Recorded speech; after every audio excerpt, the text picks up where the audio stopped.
Welcome to the Grap Up for the month of December 2023, which is kind of weird to say now. Here we are for your monthly blast of cold takes on the world of professional wrestling. Available everywhere good podcasts are sold. I am the intrepid traveler, Mark Robinson. With me, as always, the editor over at the Wrestling Observer. He is Brian Rose. Brian, happy 2024. I hope you had a good Christmas. I hope you had a good New Year's. I hope you had a good 2023 in general. We are 11 days into the new year. How are things going for you so far? Everything's going great. There's just a lot of stuff going on. Pro wrestling, just a lot. Like 400 hours worth of pro wrestling in the first 11 days alone. Yeah, and then there's going to be like another 400 on Saturday alone. Yeah, yeah. So it's always so much going on. It's Pro really become wrestling. this thing in Japan where kind of like we have the whole sort of WrestleMania weekend and how all the companies have kind of come together over that weekend. It really has become the same thing in Japan now. And I kind of look Yeah, forward to it because I typically have a break of about a week or two over the Christmas period where I just don't really get to watch much wrestling. So come the start of the year, I'm ready to go between All Japan's big show, New Japan's big show, obviously Wrestle Kingdom. I kind of actually look forward to it because I get that little break in between. yeah. There's so I just keep thinking about how much wrestling there is. There's always like Wrestle Kingdom. There's a lot of shows around that date. I know. I actually watched Stardom. The top three shows matches from that show. That was really good stuff. Well, you're really branching out a little bit, aren't you? A little bit because the Brian and Vinny show covered it, so I kind of went ahead Oh, and watched it. okay. Though they're really branching out then. Jesus. Yeah, it's Japan month for them. I guess. Yeah, So I haven't listened to Brian and Vinny in some time now, and I guess I'm kind of curious, like because I haven't really listened to them sort of in a post AEW world, so I do kind of wonder yeah, like where they are in terms of what they're watching and how much they see outside of WWE and Tuesday AEW. Tuesdays. Well, the thing was that they were watching NWA TNA from the start, and then Oh they got God. into like week 20, and we were like, okay, we give up. So now they started to do a potpourri kind of thing on Tuesdays. Last month was World Class because of the Iron Claw. Sure. So this month it's Japan month, and they covered Wrestle Kingdom and they covered Wrestle Kingdom 2023, and I have no idea what they're covering next week. So we'll see. We'll see what they come up with. Mm. Have you seen the Iron Claw yet? Because like for us, it's not available. We're getting it in February is when it'll be available here. I have not, but everything I have heard is that as a movie, it's good. But if you're going in thinking about like if this is going to be historically accurate or not, and of course there's accurate things in the movie, but like if you're going in there expecting like a 100% accurate movie, it's probably not going to No. be your thing, because after all, they cut one brother from the film, Yeah. cut Chris Von Erich from the film, so it's I haven't watched it. I'm planning to eventually, but I hear it's good. I don't know if it's going to get any awards. I think by now they didn't get any Global Awards. They didn't get any of that. So I don't think they're going to get any like big Oscar awards. But I know that there was talks about them possibly being nominated. So I mean, from Jeremy what I hear, it's pretty good. Jeremy Allen White's already got his award for the best, so he's Yeah, good. He's cushy for yeah. The the thing time with being. that is I kind of find it jarring because like Kerry Von Erich was the one that was the big one. And then Efron is playing Kevin Von Erich, who and Zac Efron looks incredibly jacked if you've seen him in that movie. I've seen clips. You Yeah. you would think he would be playing Carrie, but he's not. And then the other guy, White, he's playing Carrie, and White isn't as big as Efron, not even close. So No, it's but kind of like weird, to be honest, weird Efron dynamic. has kind of been jacked for a good few years now, That's and true. I just um, remember seeing clips of him playing Kim Von Erich, and it's just insane. yeah, yeah. Like That- super jacked up. I don't think I've seen someone be that fucking hench, like probably since one of the many Wolverine portrayals by Hugh Jackman. Yeah, Um, like he's insane in. I'm trying to think he which looked one in Jack in those particular, movies. but yeah, I think it was like X-Men 2. I think it's the bit where he like kind of comes out of the like cryogenic thing or whatever he's in, and it's Yeah, just like, whoa, someone's been eating their steak and eggs. yeah. I do remember he looked jacked in those movies too. I don't know if he is for Deadpool 3. I think he's wearing like the suit from like the cartoon, Yeah. like a suit similar to the cartoon. So I don't know if I'm sure he's in awesome shape, but like, yeah, I remember in the other movies where he was just Yeah. completely jacked. I get the feeling he doesn't exactly, kind of like scarf himself on donuts between films. I'm sure that guy's always No, keeping himself in fairly good condition. yeah, I'm sure he does. Anyway, let's move on. Someone who wasn't in particularly good condition was MJF. Um, No, he's all banged up. he is all banged up. So World's End occurred on the December the 30th, and I guess we can kind of like smash together the Continental Classic and World's End because we did have the finals of the Continental Classic with Eddie Kingston winning the Continental Crown. And I want to check with you.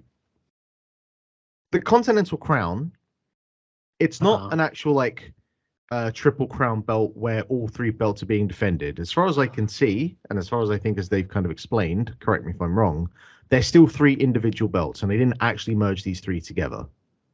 Which would be funny because that's exactly what Tony Khan was defending when he announced this, saying, "Well, we're consolidating titles."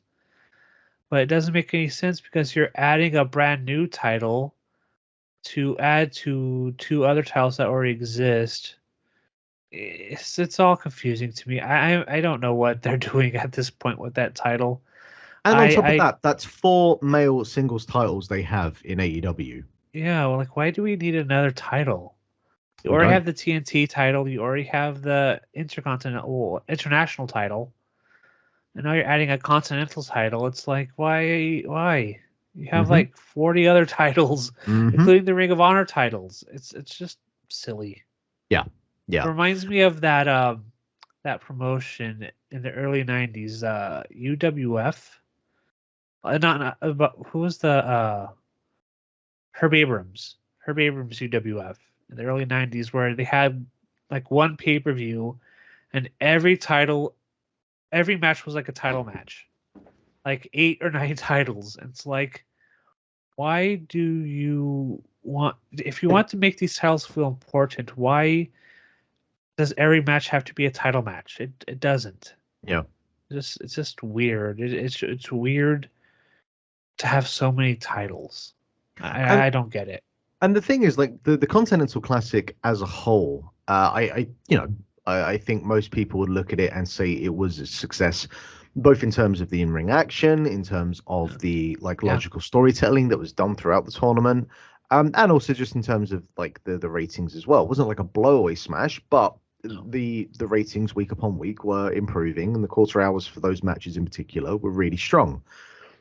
But you still can look at it as a whole and look at some kind of big failings on the case of Tony Khan. In terms of like the way that this thing was put together felt quite hastily rushed in terms of the communication, in terms of how the matches would work, in terms of like what would happen in a tiebreaker. All that kind of stuff sort of came together as and when was needed. And then there is just obviously this big issue as well. It's like, all right, you've put these three titles together, but they're not actually merged. So technically, on top of like having four singles titles, you've still got the New Japan Strong and the Ring of Honor World title as singles Yeah. titles as well.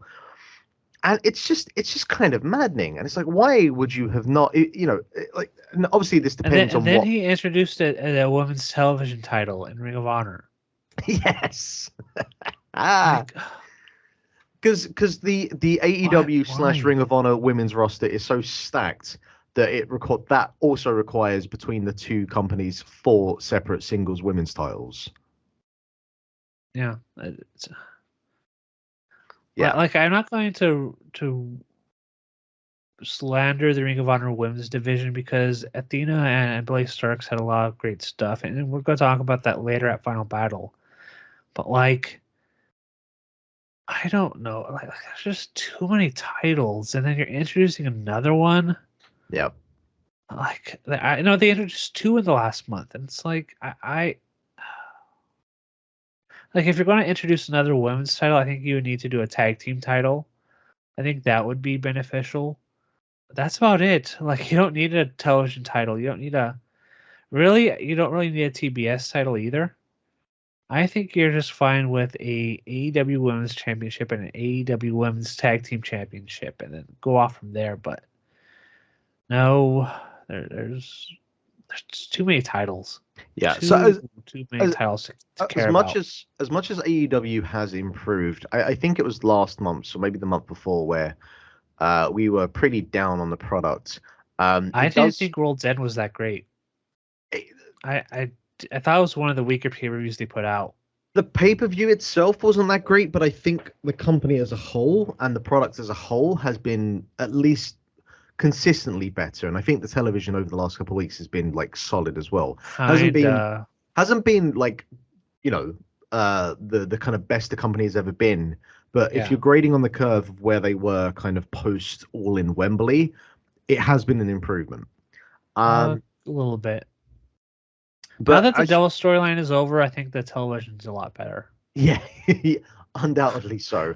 Let's just jump straight to that. Right. So, World's End, the main event, MJF loses to Samoa Joe. Samoa Joe, your new AEW World Heavyweight Champion.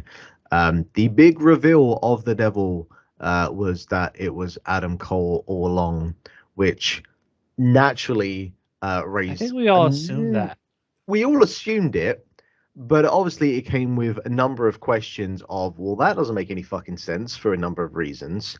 Crucially being, Adam Cole, why didn't you just try and win the belt at All In? MJF was literally giving you the title. You could have taken it, smacked him over the head, and we could have all not wasted the last 4 or 5 months of television.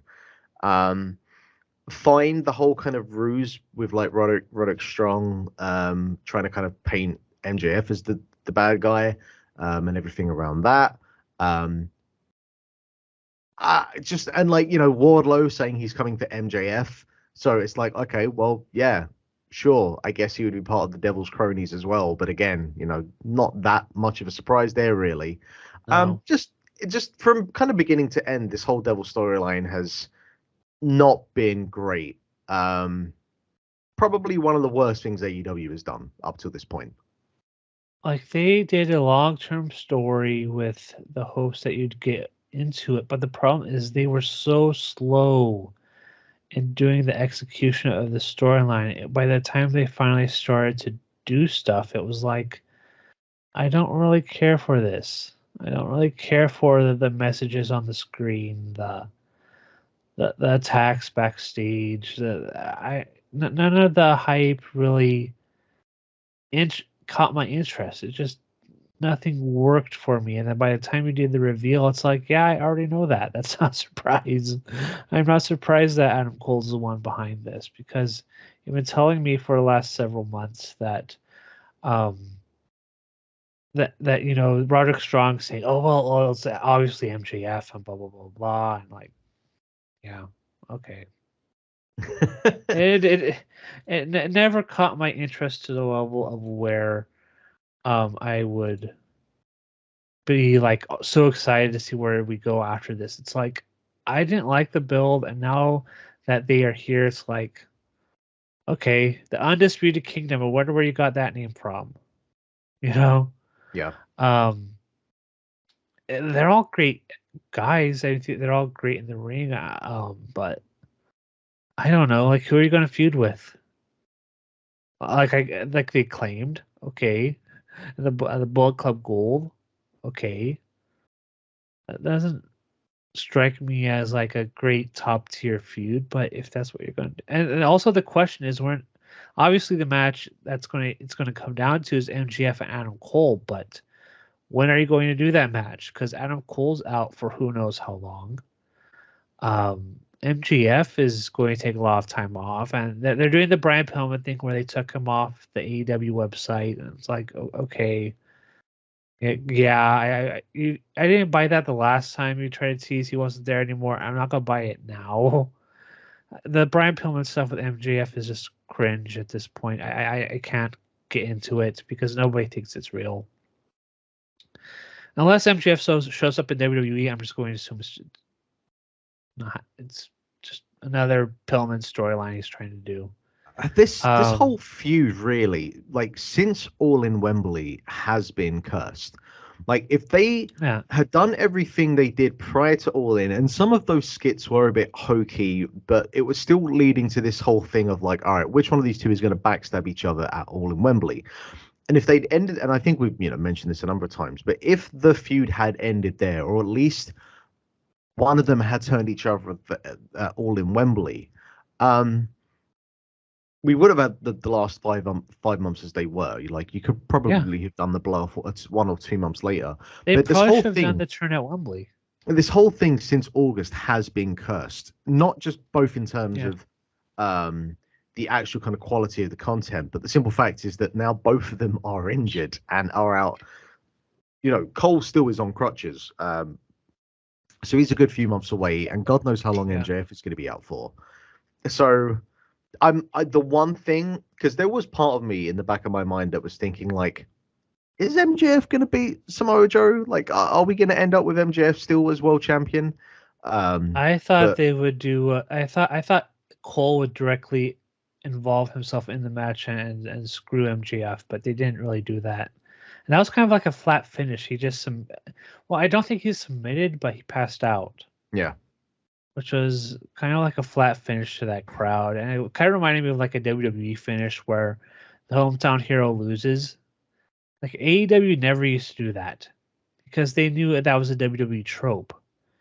But now they're full into WWE tropes. Now all the hometown people are losing. It's like, really? Why? Nobody liked it when WWE did it, so why are you doing it now? I mean, I will say, very strange. Like, MJF kind of had to lose the belt here. He did. Just because I just think because of the been injury and everything else.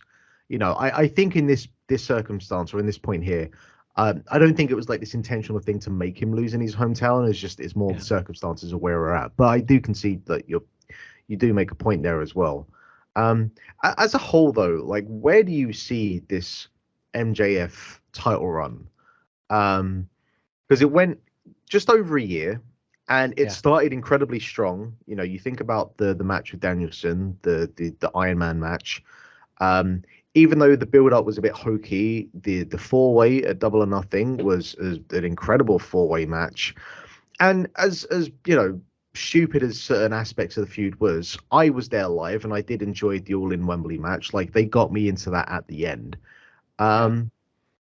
But it does kind of feel that the last sort of 3-4 months of this title run has just kind of left a really, like, MJF was like the coolest wrestler. He was like the wrestler in the industry. And then by the end of this title run, he just feels like a bit of a dork, Kinda, yeah. Because he spent the last months of this feud. I mean, when you think about it, a lot of storyline with Adam Cole being his best friend, and they did a lot of haha stuff, like going fishing and they find the Big Show in the water, or going to a bar and getting drunk and then whatever, playing video games, stuff like that. It reminded me, I don't know if MGF himself booked this kind of stuff or did this kind of stuff.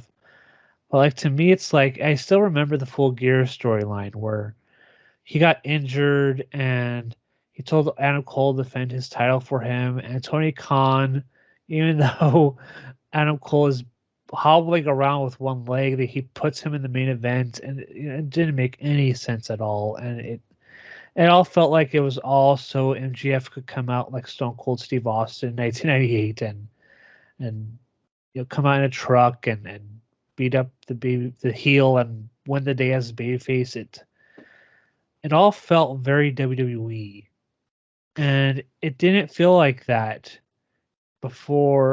earlier in the year of 2023. It felt like, I don't know, it just felt very wrong, especially towards the end where it's just too much humor, too much pandering to the crowd, too much. But the crowd was into it, so you could give him that. But like, You're right. MGF was a really hot character when he won the title, and I thought he should have won the title when he did. And the first few months were very good. The match with Danielson is one of the best matches of last year. But towards the summer, once he started to do the Adam Cole stuff, it just started to get lame. I think that's the word. Started to get lame. It And felt then like they took forever to get to the turn. yeah. And they should probably do the turn in the summer. I think it would have come off better that way. But just and granted, there's a lot of injuries. There's a lot of pushing back due to injuries and stuff like that. But this Devil storyline just took way too long to execute, and it wasn't well thought out. And when it was time to finally go with the story, with the big reveal, to me, I was just like, I don't care, just move on. It It felt just didn't like work for me. the last couple of months have felt like he was cosplaying the Attitude Era. Yeah, And what a lot of people don't remember, and I went back and I was watching bits and pieces of the Attitude Era, and obviously the crowds are, insane and business was hot, yeah. but man, so much of that era does not hold up and is fucking trash. I will always say if it wasn't for Steve Austin and The Rock being these incredible larger than life characters that made everything work, you didn't have a lot of stuff in the Attitude Era because a lot of that stuff is bad, bad, bad. And a lot of those matches aren't that good either. It wasn't until Russo left that you actually had like competent matches in that company. But yeah, I mean, a lot of the Attitude Era was The Rock and Stone Cold, and they were given a lot of stuff that other people could not do. Yeah. And once they left, they gave the stuff that WWE liked to write for them, they gave to other people, and other people could not do it. Like John Cena couldn't do The Rock. John Cena had to be himself to get over. And Yeah. even if for a long time people did not like him, Yeah. and that's a whole other story. But like, um, yeah, it was The Rock and Stone Cold. And MGF is great. He's great at being a heel. He's really, really good at interviews and being a real prick. But once he did the face turn, it just felt not genuine. It didn't feel like MGF.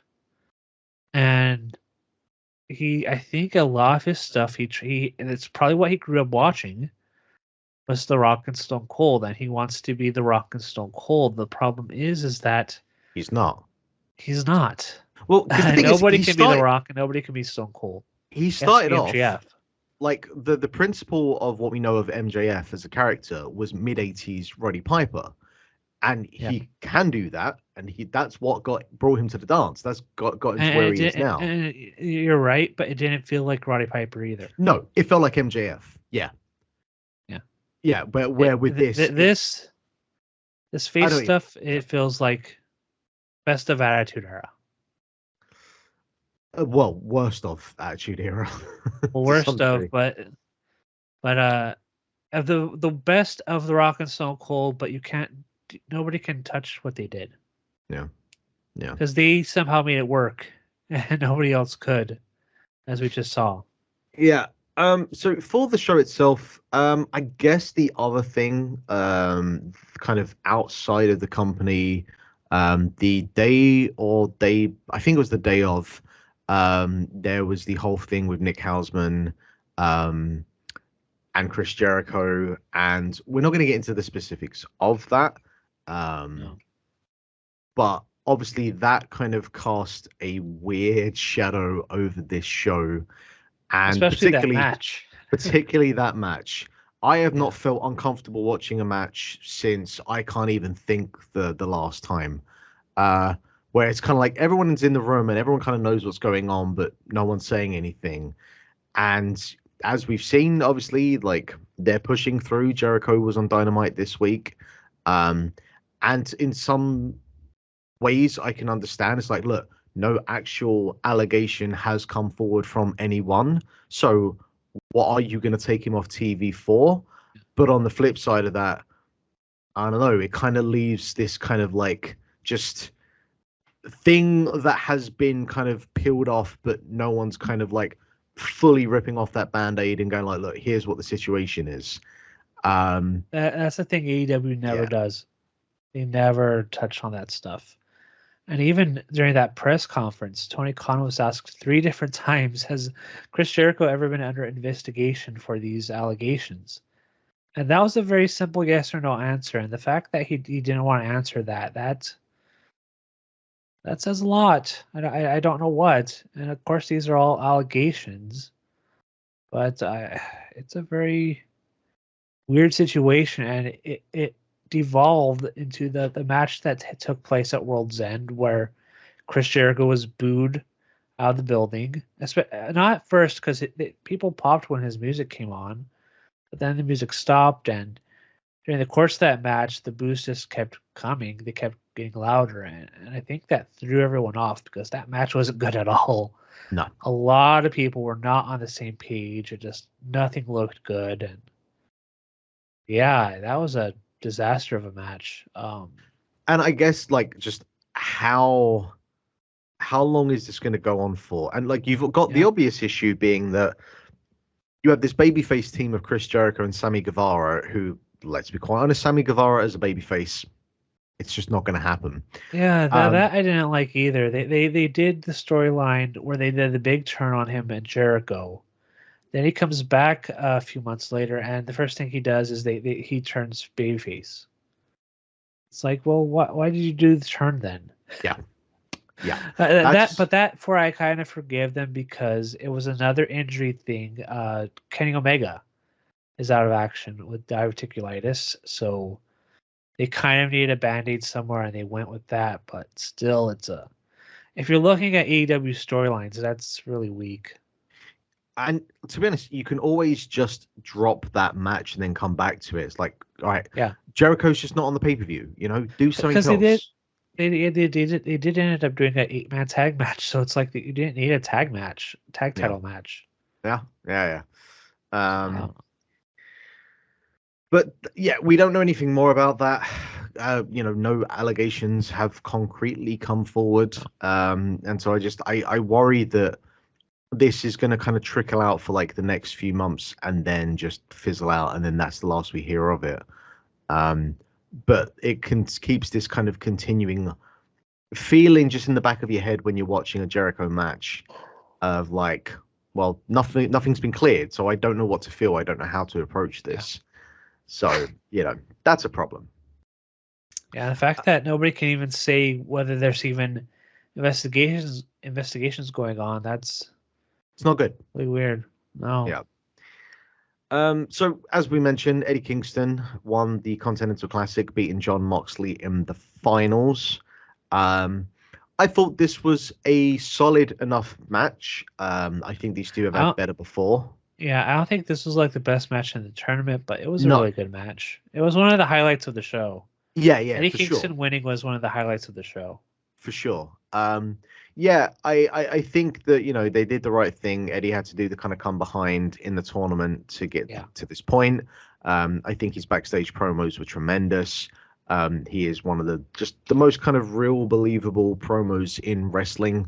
Oh Beating yeah. Moxley in the finals was a really nice touch.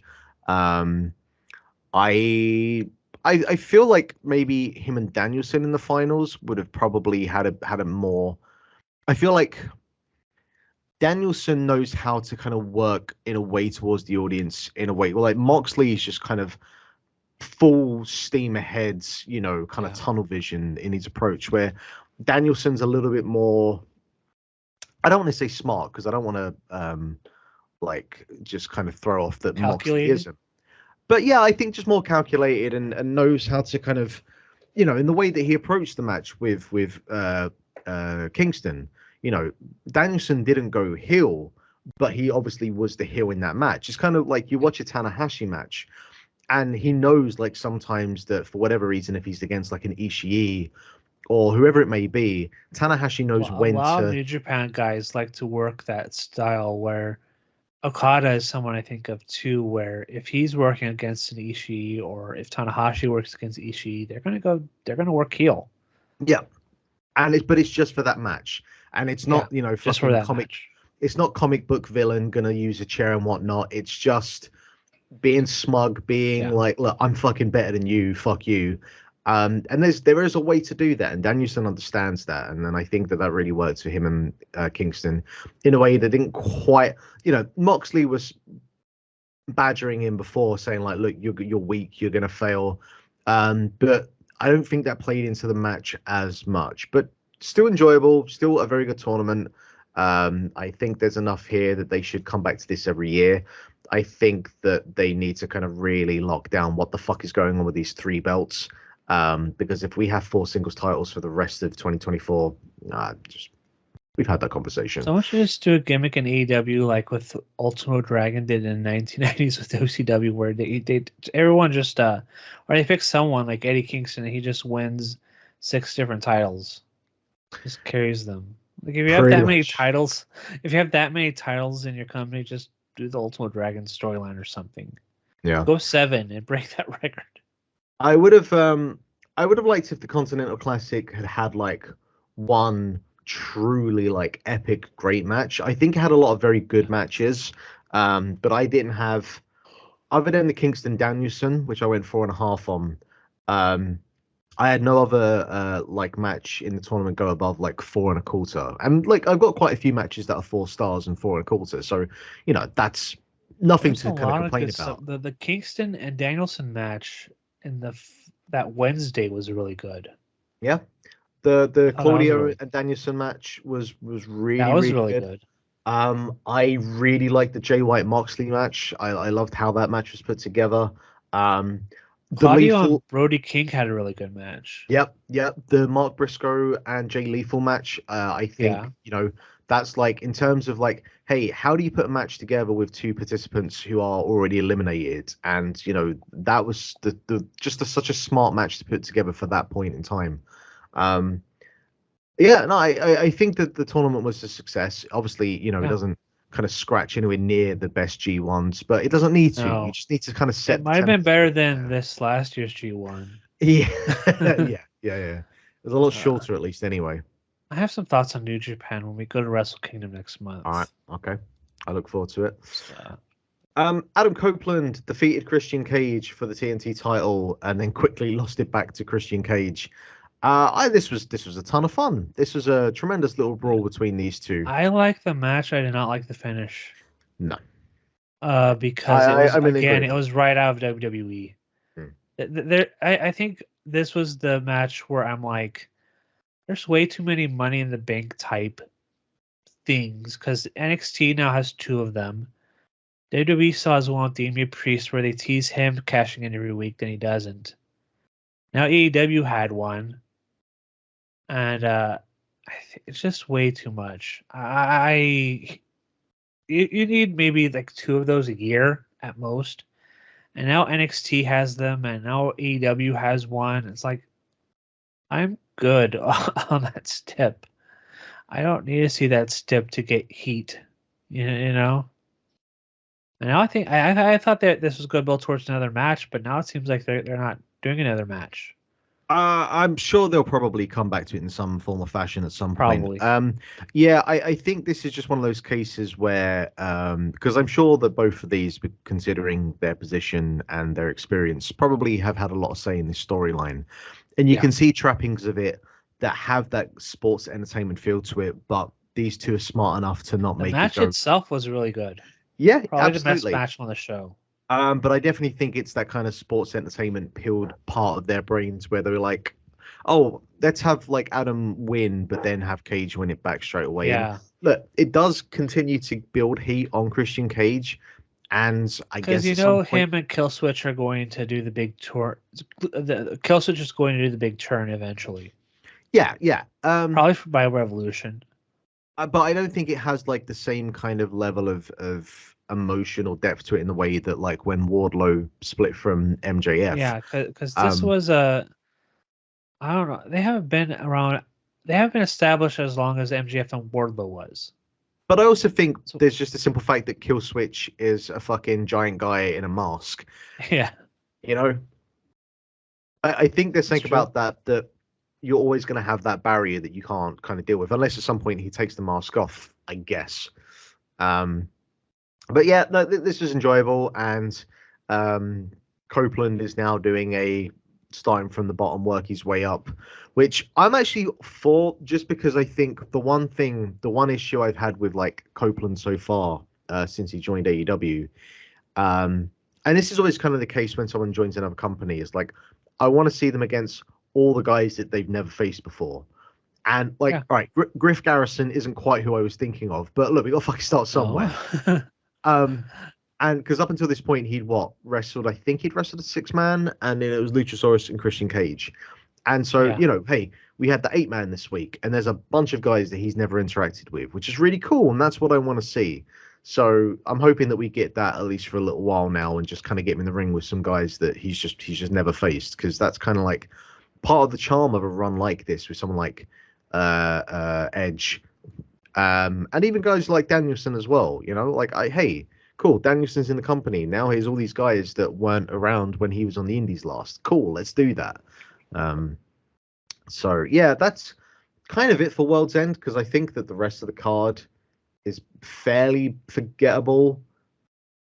Abaddon and Joey Hart did not have a good match. That That crowd that did not care. that did not need to be on pay-per-view. Like, I understand this whole, hey, women's wrestling, let's have like women wrestlers on the show. And But all there's right, so many yeah, better people. I was gonna say you can do that, but don't give me fucking Julia Hart versus Abaddon. Abaddon had been gone for months. Then they brought them back and won matches, but like it didn't make me interested in seeing a match between the two. Then they had the match and it wasn't that good. So I don't know. I just think there's so many better people on the roster to go with, and that wasn't a match I would have booked on pay-per-view. No, So, no. And it speaks to like the ongoing issue as well, that these pay-per-views are just far too long. And I could God. kind of, and here's the thing, right?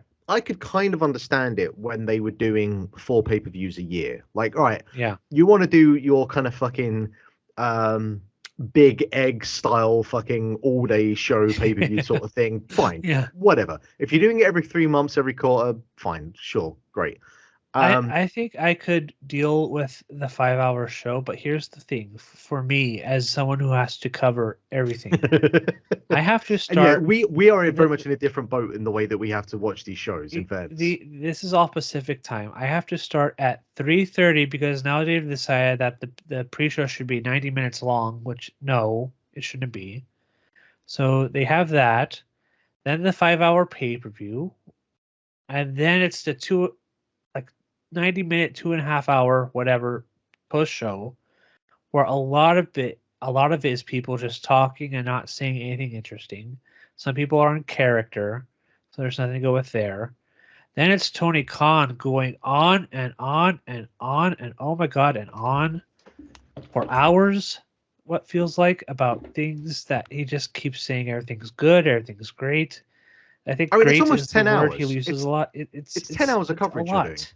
Yeah. And by the time I'm watching Tony Khan ramble on about everything, it's like I want to go to bed.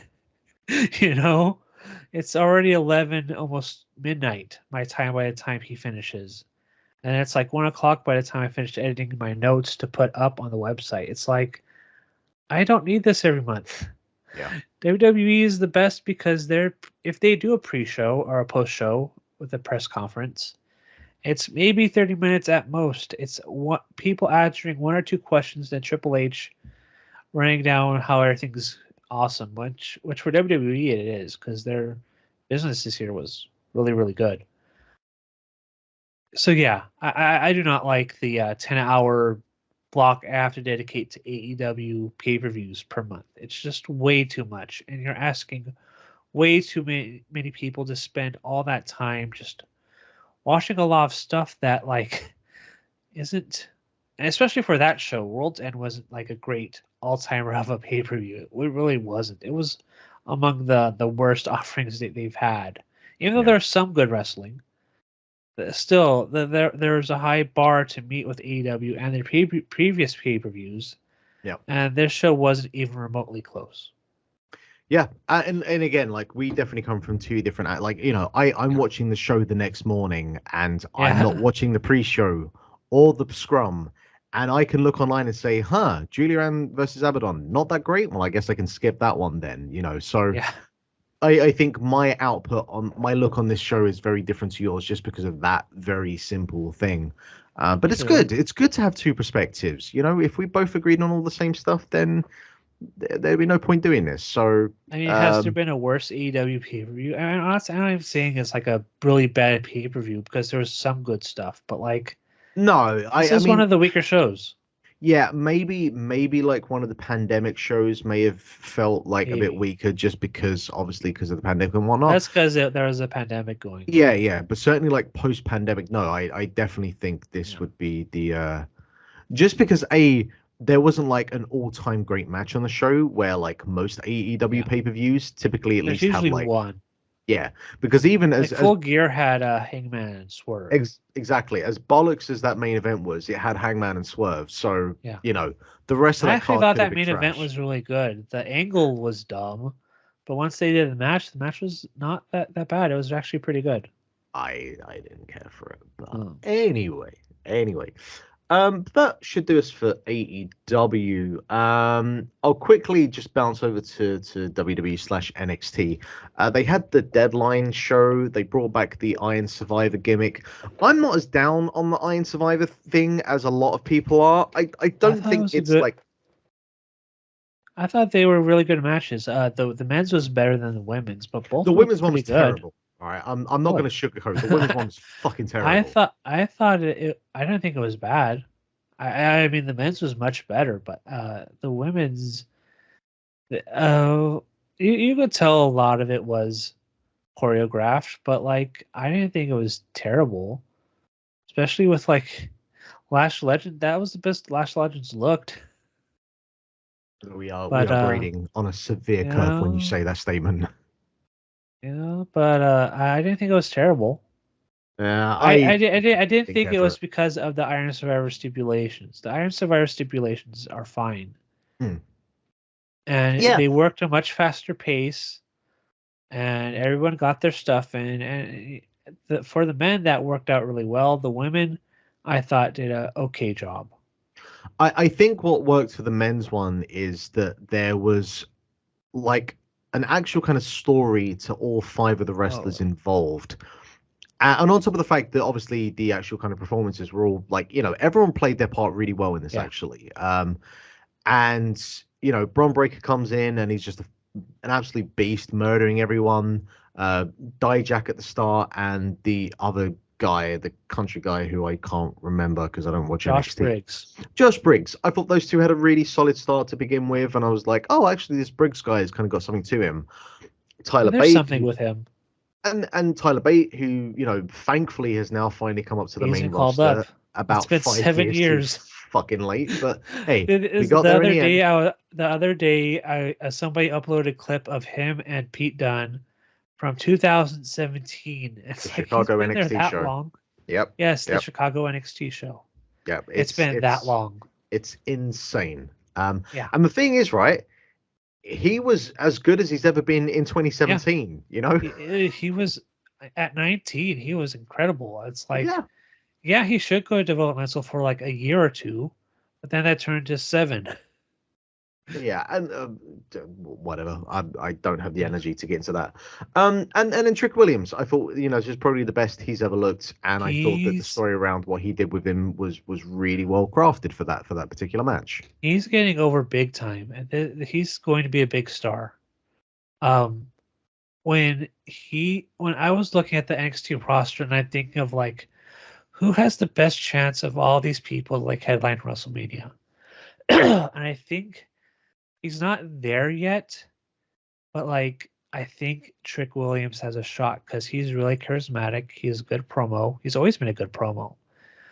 He's still kind of green, but he's getting better. And I think over time he's going to be someone to really look at. I mean, I know people are saying Braun Breaker, Carmelo Hayes, but like I think he has a shot at surpassing both of them. Yeah, I feel like the thing for Braun, and it's not just because of who his dad is, but I do feel like he would probably be better off for a year or two being in a tag team with someone who's kind of a similar size to him and just being like a kind of a monster tag team to sort of like Maybe. by just to bypass that he's still ongoing weaknesses he has as a wrestler. And again, he's super fucking young, so you can afford to do Yeah. it. And he Um, was really good at a really small stage in his career, the very beginning of his career.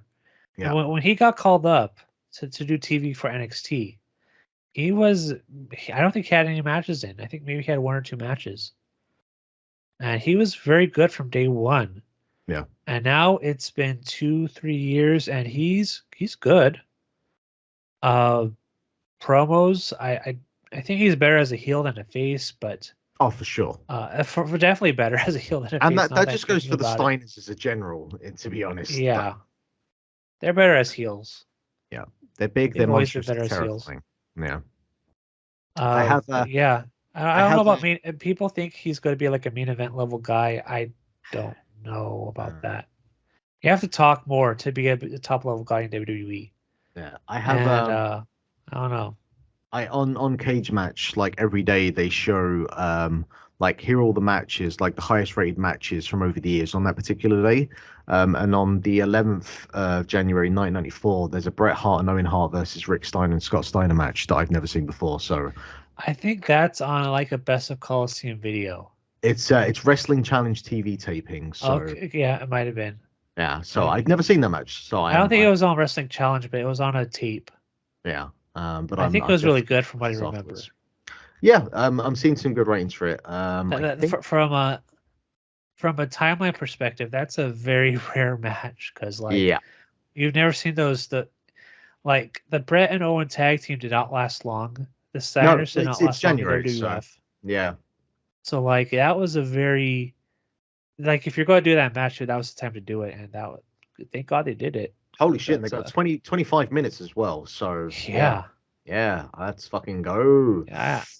I kind of want to go back and watch that. I have it somewhere. I have to look I'm for it. sure it's available somewhere online to find. Yeah, Um, because tape theaters would for sure want that. oh yeah. The Baron Corbin Ilya Dragunov match was really interesting because it answered the question that I was curious about, which was could Baron Corbin drag Ilya Dragunov to a boring match? And the answer was yes, he could. Oh, So congratulations, Baron Corbin. I did not think it was bad. I mean, it was I, not the I didn't best think it was Ilya bad. Dragunov match. I didn't think it was bad. I just thought it was boring, Oh, which maybe is the I same mean, thing. Who if you knows? compare it to other Dragunov matches, yes. Hmm, hmm. Well, I think Like that's it was part not of the. the. I think he had better matches with Trick Williams actually. Definitely with Carmelo Hayes. I mean, the But this is Carmelo the thing, Hayes yeah. matches were some of the best NXT matches of the year. I mean, you could probably make the argument that Dragunov was like the best wrestler in WWE last year. And I think there's a strong case for that. like it's him, it's Gunther, Yeah. you know. So fucking I just I don't know. I don't know who to put the blame on. I mean, I do put the blame on Corbin because I think sort of he is a consistently boring wrestler. I don't really see him as he's never really been anything other than that. So Yeah, yeah, he's not bad, but he's has that boring thing where I can see him put on a chin lock and it's like, ugh, yeah. I'm gonna make a sandwich or something. Yeah, and here's the thing. I think that he has served a role for a number of years of being not a top level bad guy, but at Yeah, least like a pin eater on the rung below, which is yeah, totally fine. And I do think that, and I've listened to kind of him in the past. I think he is fully aware of like that is kind of where his role is, and that's a totally fine role to have. And I yeah, think, the idea of like, hey, here's a fairly established guy, let's bring him down and give him someone to feed to Dragonov. Logically and all of yeah. that, totally on board of it, totally makes sense. But there is just the issue, and it's like we're gonna have next Monday when Rollins beats Mahal. He's a profoundly boring fucking wrestler. Jinder And Mahal, but like Corbin at least has something. Jinder Mahal has been he's there tall. for decades, He's tall. He looks great. Zero charisma. Yeah, He yeah. can deliver lines. He has zero charisma. Do And you know, his work is just there. I was watching the 2012 Royal Rumble today, and it was the first Rumble where Jinder Mahal comes out, and it's just like when he first appeared on TV, and he had the like maroon turban. It has a different name because it has a different kind of culture to it, Yeah. and like the crowd is just fucking dead silent for him, and there's no reaction, and like, hey, I'll tell you this, right? I remember when he beat Randy Orton for the WWE Championship. I The do too. crowd, the crowd like responded to it. I think they respond to it because they're like, "Why the hell is Jinder Mahal WWE champion?" I think that was They the did, response. they did respond to it. Yeah. Yes. Man, 2017, what a time that was. Okay, now. Oh my God. I can't forget that match because it's like I cannot believe they did that. Someone And who then I mean, he can go out there and say lines and be fine saying lines, but the problem is that he's not charismatic at all. He's just a guy that exists, and he looks great. His work is okay, but like there's nothing interesting about Jinder Mahal. It just isn't. And I know there's people online, especially after this week, where they're like, "Oh, don't hinder Jinder. Oh, Jinder Mahal is actually really great." It's like, have you watched one of his matches? Like I I have. He's been there since like what 2009.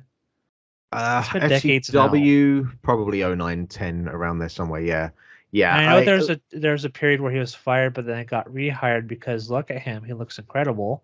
Yeah. But like, no.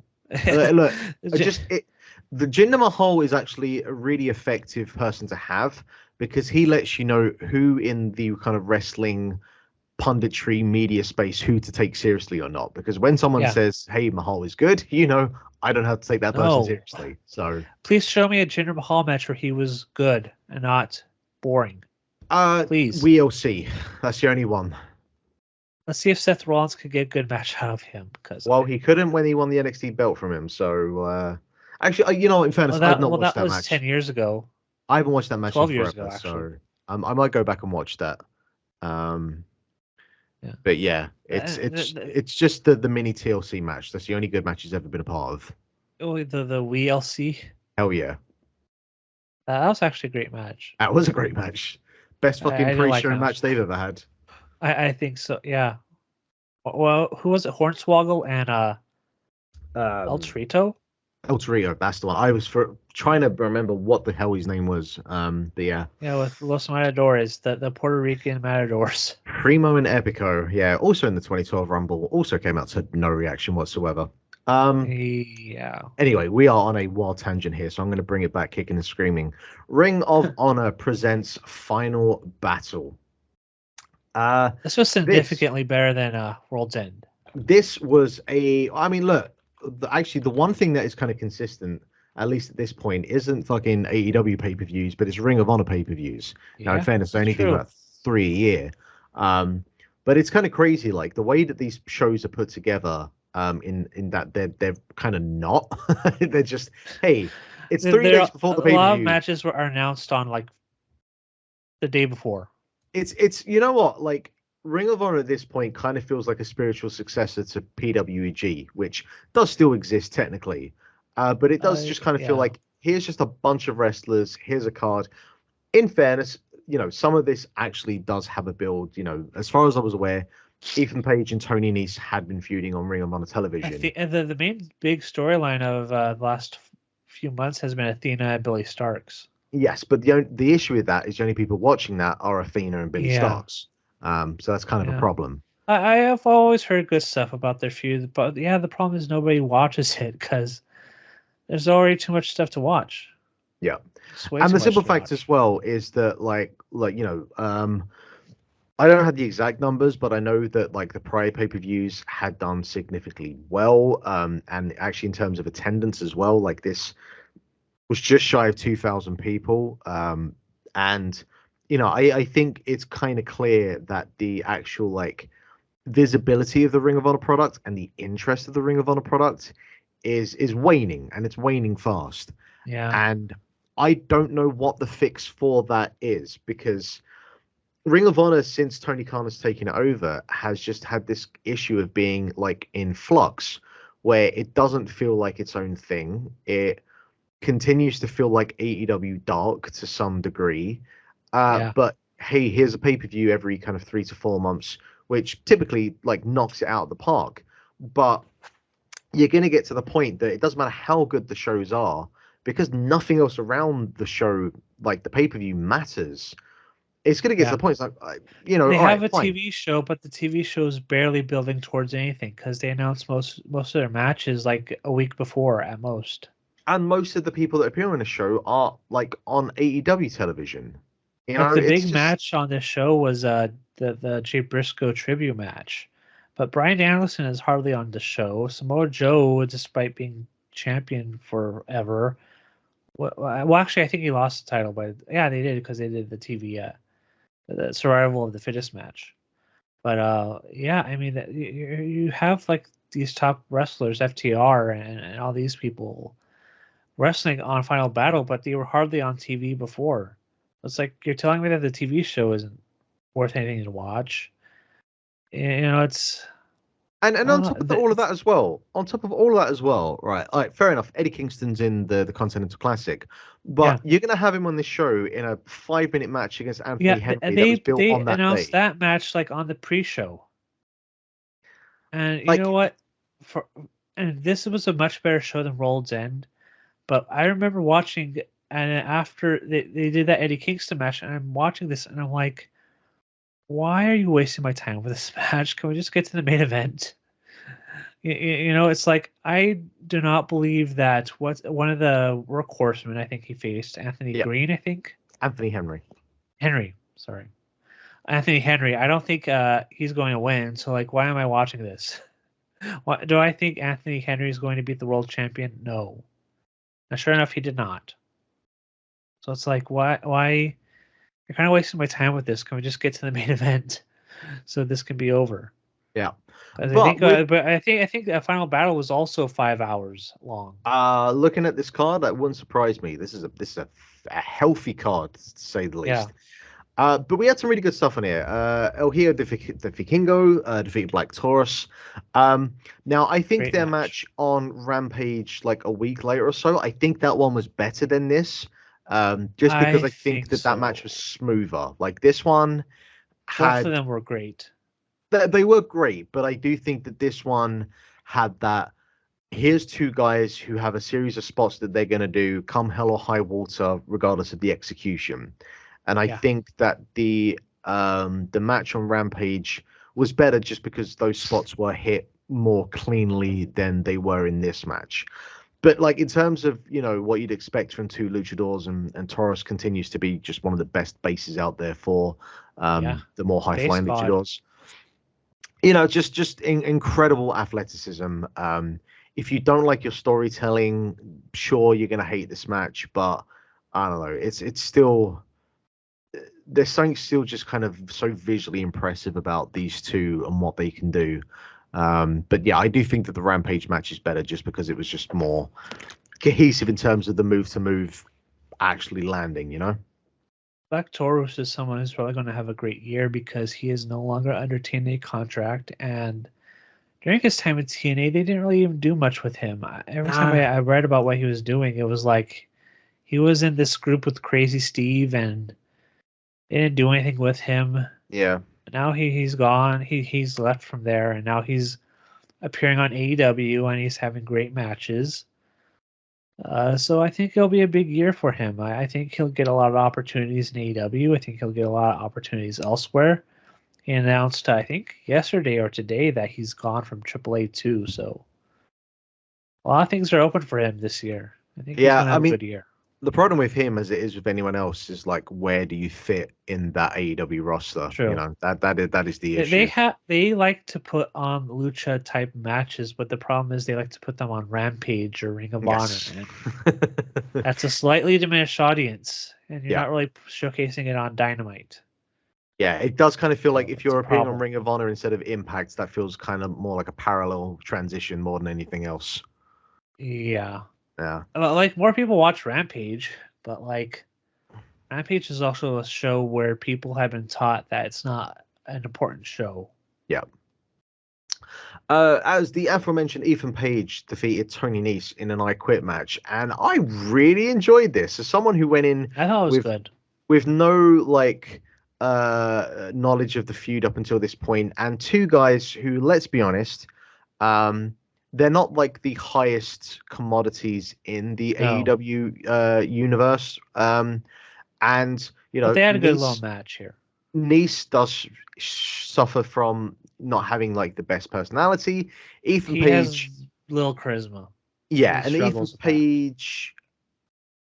Ethan Page is kind of a weird one because it's like he does have the ability on the microphone. He's tall. Yeah, He's kind of put together well, but something's always just kind of felt missing. Like I've always felt, and I'm sure most people would agree that his best work and he's most kind of like he's been the most over when he was part of the in a North tag team. with Josh Yeah, Alexander in Impact. You know. or even with the Scorpio Sky. I was good with him too, but Not so not as much good with as that. with the Josh Alexander as Yeah, the North and Impact.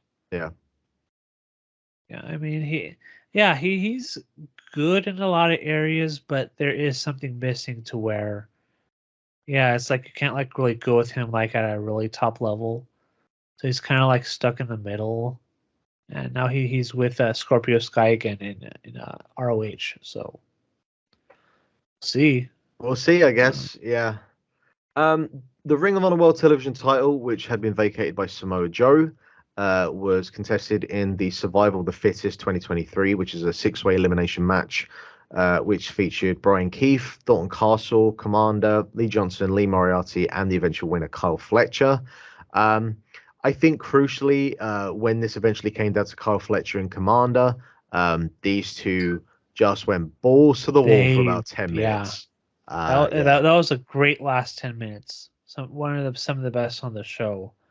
That's saying a lot because there's a lot of really good stuff. Not the best match on the show, but that those last 10 minutes were excellent. Commander looked great. Kyle Fletcher looked great, and Kyle Fletcher won, and he's the new television champion. And they're really going to go with him as a singles because I don't know what's going on with Mark Davis. He's just out of the picture for right now. Yeah, well, he broke his wrist at Yeah, Wrestle Dream, so he probably at some point soon would probably be ready to return. you'd think Um, he'd be back sooner than later, but yeah, though I mean, you say this and everything, but like, what does the Ring of Honor World Television Championship really actually mean? You know, in yeah, 2024.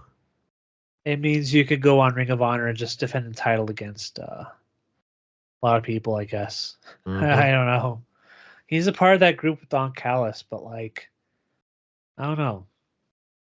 He's not like the top featured guy on there. That's mostly Takeshita and Hobbs.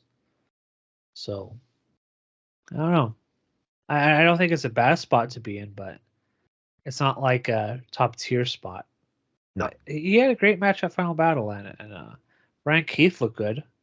Uh, he won there was a 4-way on the opener on the pre-show where he looked good, and now he's getting a lot of shots with Impact. I know with AEW, excuse me, and he's gotten a lot of matches, and we'll see where he goes. I think he looks good.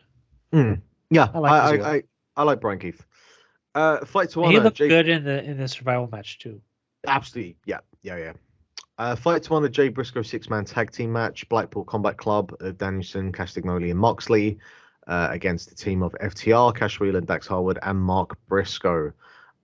This went a combined 28 minutes, 29 minutes when you kind of take both matches into consideration because it stopped about halfway through.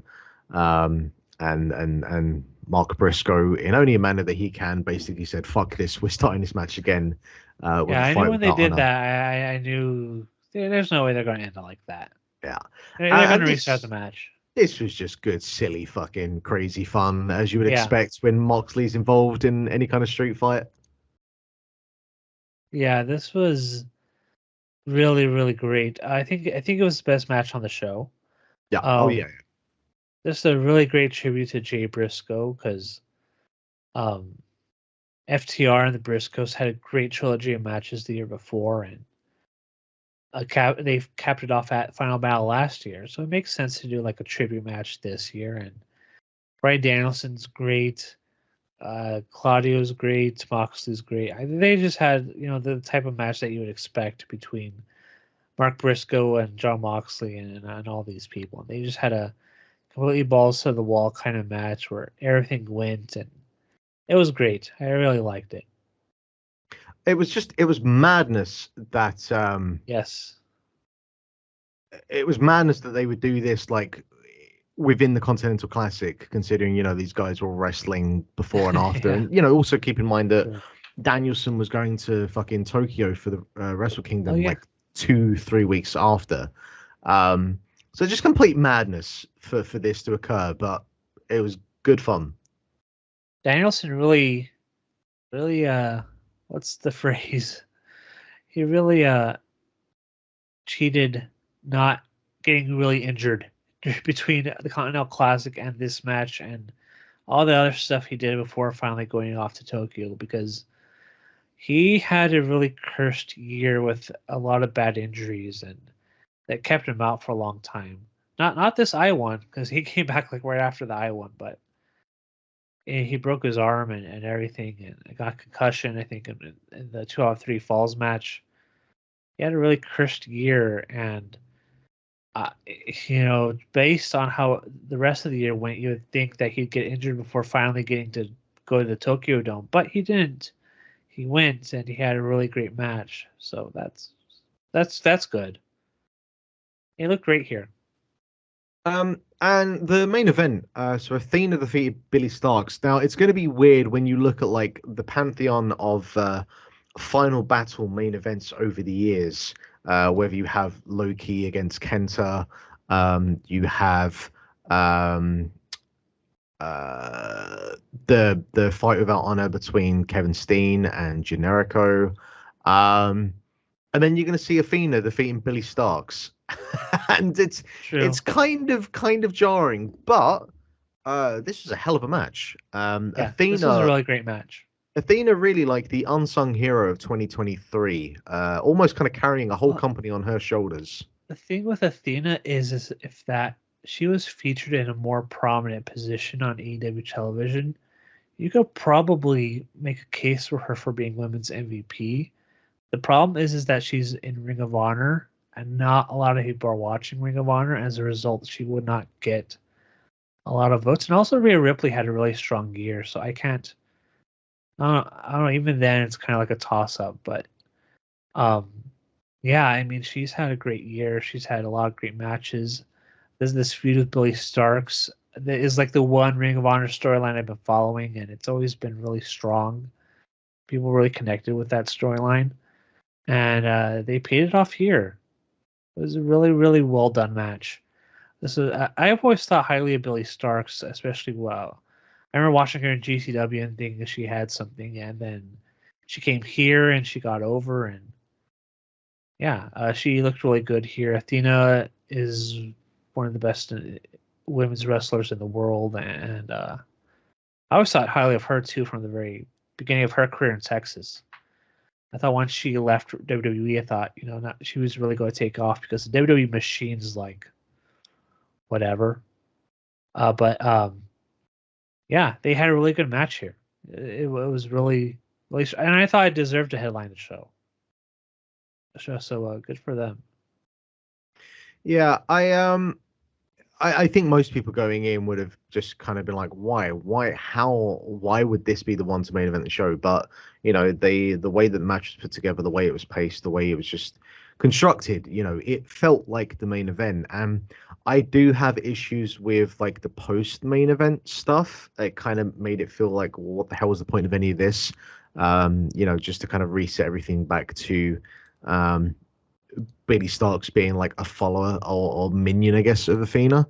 So I guess we'll see where we go from there. But for Billy Starks to kind of put out this kind of performance, who's someone that I never really had much interest in, but to put on a performance of this kind of level at her level of experience and I age, think she's just turned 18 or something. yeah, Like that is like unbelievable. like Nick McWayne. Yeah, that is distressingly Yeah. young. Yeah. But yeah, so that's Ring of Honor Final Battle. I guess we'll probably talk about them again for Super Card of Honor during the WrestleMania season. All right, jumping over to Japan. First things first. So the Road to Tokyo Dome tour. Of note, two matches that I want to bring up. Probably the best match that I saw in December, or one of the two best matches. There was a never openweight six-man tag team title match that featured Okada, Ishii, and Tanahashi defeating the team of Great Okan, Hinari, and Jeff Oh, I Cobb. heard about this. This thing just fucking there's something about like the never open weight six-man tag team titles, and I particularly don't think this. about them much. No, Funnily enough. no, but this is the thing, like they've actually sneakily been involved in some of the best matches this year. um 3 great wrestlers. well, I mean, yeah, when you've got Ishii, Okada, and Tanahashi involved, you're probably going to be all right. But Yeah. like, I think if I was to think about like my top 10 or 20 matches of the year, there's probably about two or three of those, because you had the Umino Moxley Claudio six-man match Oh, from, that was really good. maybe that was Dominion. I can't remember which card I it was, but yeah, I think Dominion. that was tremendous. The six-man with the Motor City Machine Guns and Josh Alexander was not as good, but still a very solid match. That was And good. then this Yeah. fucking thing, just man alive, like Hinari somehow at the start of the year had probably the best match of the year, and then at the end of the year had one of the best matches of the year. And they have something with him, but it's just I they don't know, and I don't know like what the right way to approach him is, There's because something there. when he's like cooking, man, that guy is so good. And there's these six combined. um yeah, look, there's a magic to these six-man belts that like AEW haven't really figured out with their six-man belts, or at least since they ended the whole Elite and Death Triangle saga. But this is really worth checking out. And then the next night, Callum Newman, who is the sort of like understudy of Will Ospreay, like the youngest member of the United Empire, he took on Tomohiro Ishii. And one of the things that we talk about in wrestling sometimes is this idea of losing up, where you lose to someone, but you're more over because of it, and just because of the way that the match is put together. And Ishii is one of those people that he just he will give and give and give to another wrestler for the sake of making that person look good. Like Yes. there are a few wrestlers that are as giving, and funnily enough, actually, Will Ospreay is one of them as well. But Ishii, man alive, he did everything in his power to make Callum Newman look as, and because the thing is, you look at him and he's put together, but he's not like the most jacked guy. He's not the most charisma and star presence doesn't scream from him. But by the end of this match, you're like, I want this guy to be the fucking world champion. It was just, it reminded me of It's very rare to have somebody that good that can make someone look that good. and Ishii is about as good as he gets. And it reminds Yeah. me way back when there was it was during the G1. I want to say it was like 2012 or 2013, and it was Tanahashi versus Ishii. And I had just, like many people, had just kind of started really properly getting into New Japan. And I remember Yeah. that match in particular, and I knew, Tanahashi was the ace, he was the star, and Ishii was this kind of perennial underdog. But I remember by the end of that match, and in fairness, Ishii did win that match with a fucking Steiner screwdriver of all things. But I it was remember just that. but it was just that kind of like, my God, I want this guy to win. I want this guy to be the world champion. And just, yeah, Ishii at the age of like 47, 48, continues to just be He's still someone one of who the is best.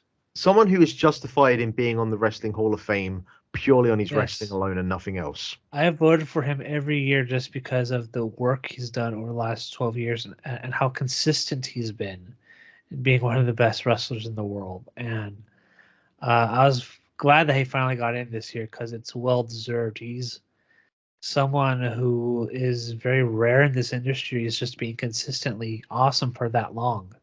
And given now that he's approaching 50 and he's still putting on these kind of matches. It's It's madness. it's really incredible. Yes. Yeah. Yes. And I was thinking about it the other day. Like he has to be the greatest wrestler to have never won a heavyweight championship. Like he has to be. I think so. Um, He's up there. like I think Roddy Piper is tremendous and everything, but I think that as a package, maybe there is an argument for Piper, but I think just purely as a wrestler, I can't think of anyone. No. No, I mean, yeah, there's Piper. Piper was a brilliant promo, but like I don't think he's someone who can be like a world champion. I don't know why. Maybe because he never did in his career, but but with Ishii, I could buy him being a world champion if for a few months Yeah. at least. Not like a long-term world champion because there's some more charismatic people on the roster than Ishii, but in terms of performance, there isn't a lot of people better than Ishii.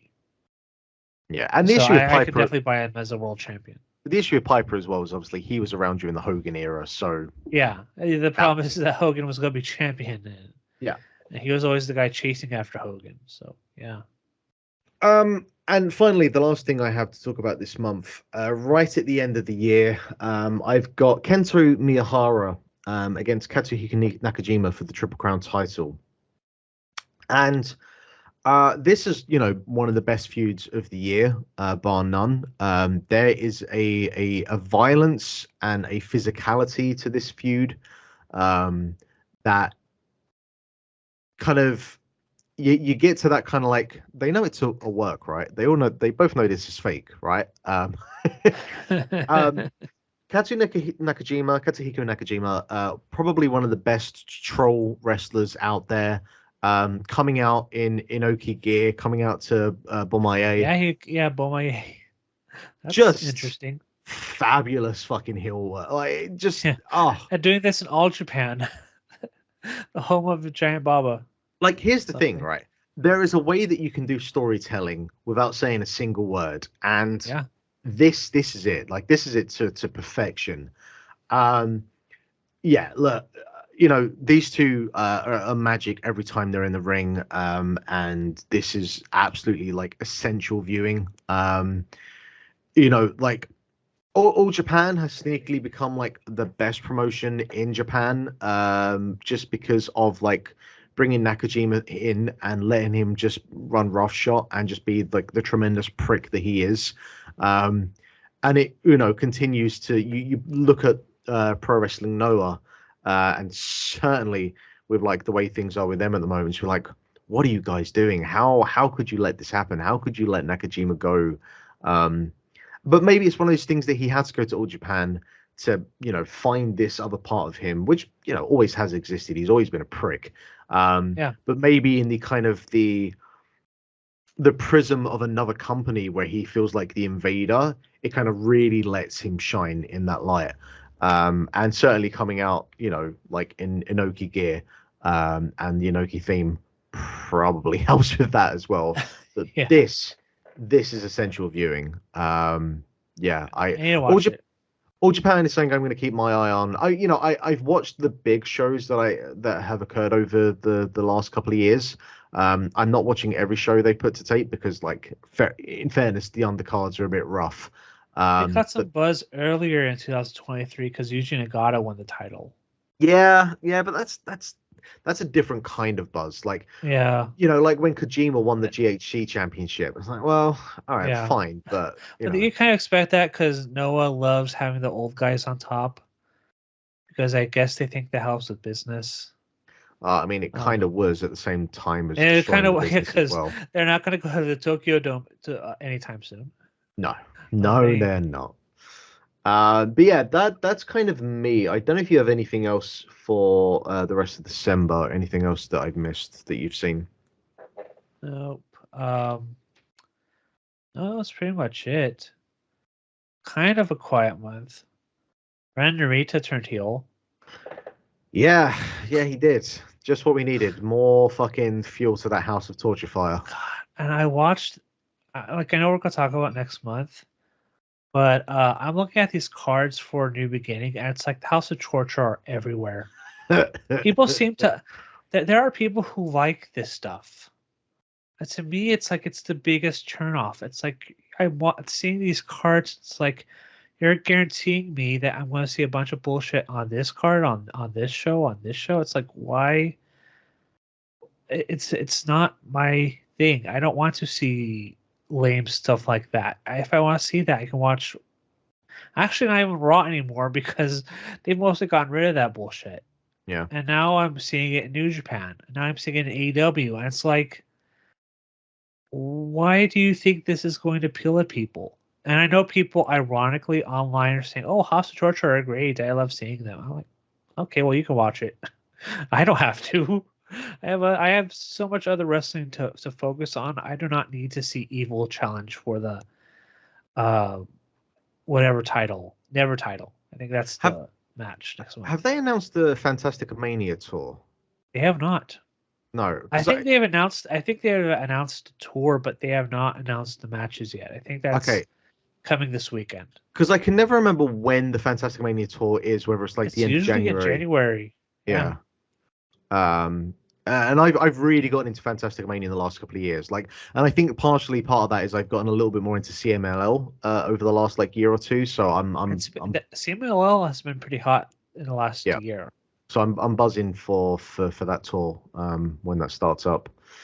But yeah, I guess that will do us for the month of December 2023. But before we roll out of here, first of all, Brian, who was your Yes. wrestler of December 2023? Oh, I'd have to look. I haven't really thought about it. I know my match of the month. I don't know about wrestler of the month. Um, I could go with Brian Danielson because most of the matches that I liked this month involved Brian Danielson, like that ROH match and a lot of Continental Classic matches. His match with Eddie Kingston was great. I'll go with him. He's a easy vote to go to, but then again, you look at the resume he had this month, and it's awesome. So I'd go with him. Yeah, I probably have to make you right on that one because I've got Danielson. I think I've got him like 5 times. So yeah, you're probably right on that. Yeah, I think Yeah. Danielson's a fair shout on that one. He, Uh, he he would sorry, be a good candidate for wrestler of the year if he had been around most of the year. that is the unfortunate thing. Actually, looking at, Yeah. I have a kind of collection, and no, I've got Danielson and Moxley both tied at 16 matches. So, well, Danielson's just slightly higher in terms of like my star ratings. So that technically Danielson is my wrestler of the year. Just going purely by my I have ratings. to count it all, but like I think if we're going to talk about wrestler of the year, I feel like it's Will Ospreay. Or am I too out of it? No, look, Osprey. He also had a very very good year as he does Yeah. most years. I'm I I'm just curious. think like who's been consistently great through most of this year, and it's Will Ospreay. I think. I am curious about Osprey in 2024 because of the fact that he's going to probably be wrestling a slightly lighter schedule, um, Yeah. and he's going to be appearing more as like a television wrestler. I'm Yeah. curious to see like what that transition is for him. And now he has obviously had television matches Sure. on He's been on Dynamite. Dynamite. Like Yeah. the match of him and Dax Harwood, I remember in particular was a great singles match. Yeah. But I do wonder if like that output of like just consistently 4-star and above matches, if that starts to whittle down a little bit, that's kind of one of the big things I'm curious about in 2024. But we'll see. We'll see. Your match of the month for December. That would be the FTR and Mark Briscoe versus Blackpool Combat Club. That That that's was that was my favorite match of the month. Just really great brawling, and just everywhere. Just really great story that they told. Really bloody. Just everything you would expect in a match with those six. Yeah, He delivered that's big time. that's pretty fair. For me, I think I will go with the match I just mentioned there, like Kenta Miyahara, Katsuhiko Nakajima. Uh, I would strongly suggest that you see that match, and I will Yeah, help you I seek need that thing to. out if you need to. Yes, yes. Point it out to me. Yeah, I I'll would watch I it. I will do that straight after this call. And finally, your promotion of the month. I would say AEW, and it's a little bit stronger this month because they had the Continental Classic, and that tournament ended up being really good. WWE, there was nothing going on. I didn't watch a lot of New Yeah. Japan, so they would be them. Yep. Yep. I'd be in agreement. Yeah, it's kind of not totally slim pickings, but at the same time, um, it's just there's only one Ring of Honor show, and New Japan is fairly quiet before Tokyo Dome. So yeah, AEW it is. Speaking of which, you mentioned there the kind of like rest of the year and the end of the year stuff. Yeah. Yourself and Joel Pearl will be doing a best of or end of the year special, which people can look forward to within the next kind of week or two. Yes. So when that drops, keep an eye out for that. I Do you think have any strong thoughts on the awards? um no. Like No. I guess, if I kind of spent a bit of time, I could have probably kind of like whittled down a couple of selections for you. But I guess like what's interesting for me just personally is like my interest in wrestling is still kind of fairly there.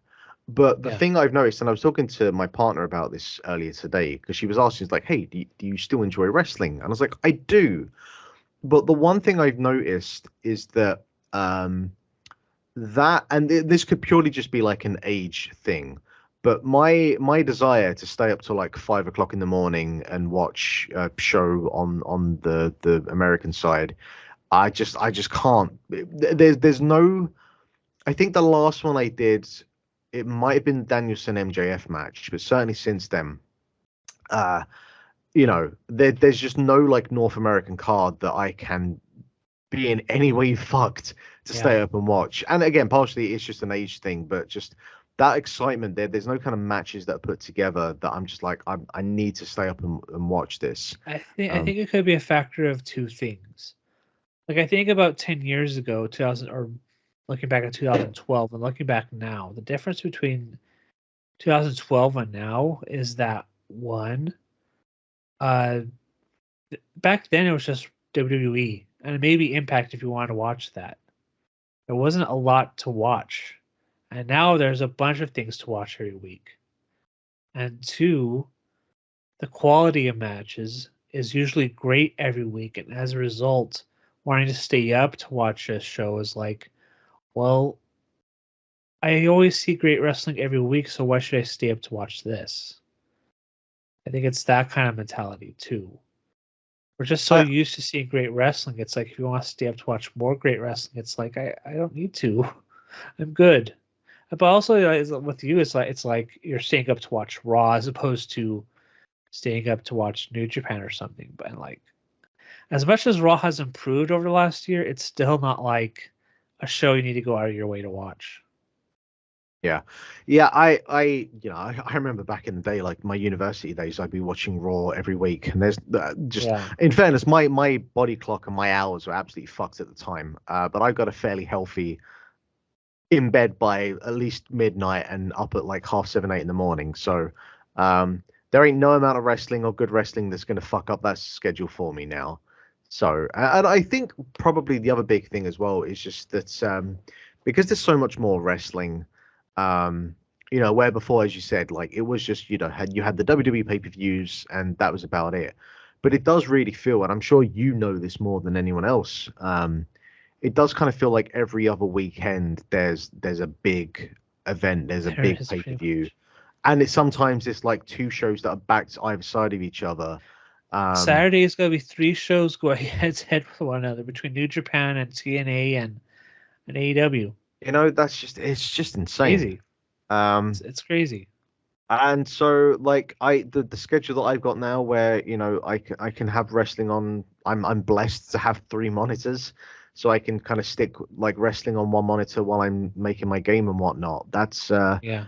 That is my schedule. That's what works for me, and it lets me kind of get more than one thing done at once. So um but yeah, that's my takes for you in terms of the end of the year stuff. So Yeah.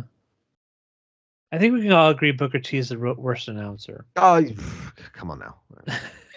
Come on. I'm sorry. And No, you know no. what? Here's something I'll say nice about Booker T. If I had listened to Matt Stryker for most of the year, Matt Stryker would probably be the worst announcer. Because Yeah, holy crap. do you know what, actually? I didn't mind Matt Striker in Lucha Underground. I actually thought he kind of worked, him and Vampiro worked I don't really know. I well off just each have other. bad memories of him in AAA where he just was among the worst. Yeah. Why do And people it's keep like I using would him? I don't watch Booker. understand. Oh, what's that? Why do people keep like using him? This is what I don't understand. I don't know. Yeah. I think his thing is that he's a former WWE guy. So they think, oh, we're going to have this former WWE guy do announcing. Yeah. And the problem is that he's not. There was a point very early in his career when he transitioned into being an announcer where he was actually like a breath of fresh air. Hmm. The problem is he got really full of himself. Mm-hmm. And now by the end of his WWE run, he was really bad. And then he got cut, and then he did Impact for a long time, and he wasn't good. He did MLW for a long time, wasn't good. Did AAA for a long time, and it wasn't good. Like every other thing, when you hear about Matt Striker, is not how bad he is, or a bad line, as we heard a few earlier this week of an MLW, which nobody talks about, but apparently they did because he had a bad line on there that I'm not going to get into, but just yeah, he's not good. Yeah. And so if I had watched MLW at any point in the last year, it would probably be him actually. But Booker T, at least once the show is over, you can like forget about what he says because it wasn't anything memorable. He has like the same three catchphrases that he just spurts out over and over and over. But yeah, uh, there you go. That's And my on that thoughts on note, the worst announcer of the year. on that note, yeah, we will sign off there for December 2023. So thank you for anyone that has been listening through the year. We very much look forward to, even though it might not sound like it, we are looking forward to continuing through 2024. January is going to be an insanely stacked month. Oh yeah.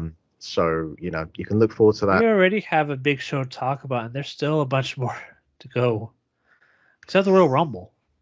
Yeah, God, That'll be a Jesus. packed month when we talk about it next month. But I'm looking forward to it. I'm looking forward to it. I want to say just a quick thank you to you, Brian, for continuing to journey on this little adventure with me as we talk about wrestling every month. And thank you to anyone that's been listening as well. It's very much appreciated. But that will do it for now. Until next month, this has been the Grap Up. I've been Mark. Here's been Brian. Thank you very much for listening.